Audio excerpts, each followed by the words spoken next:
hate to see this relationship, basketball in China and then the NBA in China, end over this incident. I don't want to get into a word or sentence feud with Daryl. The Chinese wrong to be putting pressure on the NBA, sir? Well, the NBA is a different thing. LeBron is not responsible for China's atrocities. We're all resetting right now, so it's too early to say whether we're going to have games there in the future.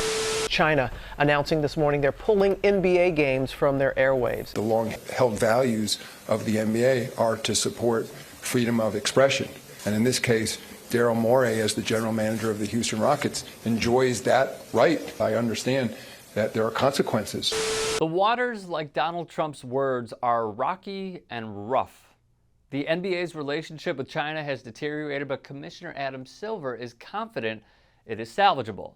All it took was one tweet to show just how sensitive and fragile not just the interconnection between the two countries, but as a whole, the intersection of sports and politics, and simply how it never, ever is just purely sport. Adam Silver revealing new details at the Time 100 Health Summit today about what happened behind the scenes. He made clear that we were being asked to fire him, Daryl, by the Chinese government, by the parties we dealt with, government and business. We said there's no chance that's happening. There's no chance we'll even discipline him. That's right. The Chinese government asked the National Basketball Association's commissioner to fire a league executive. Silver emphasized what he described as his league's commitment to free speech, even at the potential cost of an ever-growing foothold in the lucrative Chinese market. Let's make this clear. Adam Silver has defended the free speech of every single player in the association. A stark contrast from David Stern, disciplining someone like Mahmoud Abdul Rauf, a man who saw the American flag as a symbol of oppression and tyranny. Rauf was eventually kicked out of the league.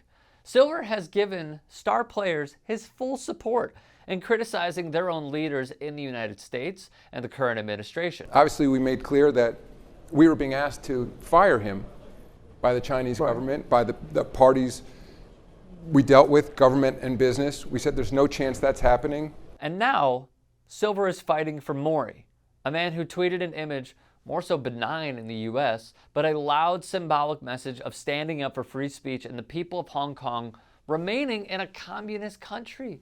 He went on the record saying his league will not put itself in a position of regulating what players, employees, and team owners say or will not say on these issues. I want this to be clear, and I think there's been some confusion around this, he said. We are not apologizing for Daryl exercising his freedom of expression.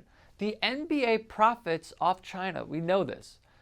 As USA Today outlines, NBA revenue from China, and a conservative estimate, puts that at $500 million annually based on deals that are publicly known, in part, of basketball-related income, which impacts the salary cap and how much money is available to players on an annual basis. This is a relationship that began in the late 1980s when the NBA sent CCTV, aka China Central Television, games to broadcast at no charge.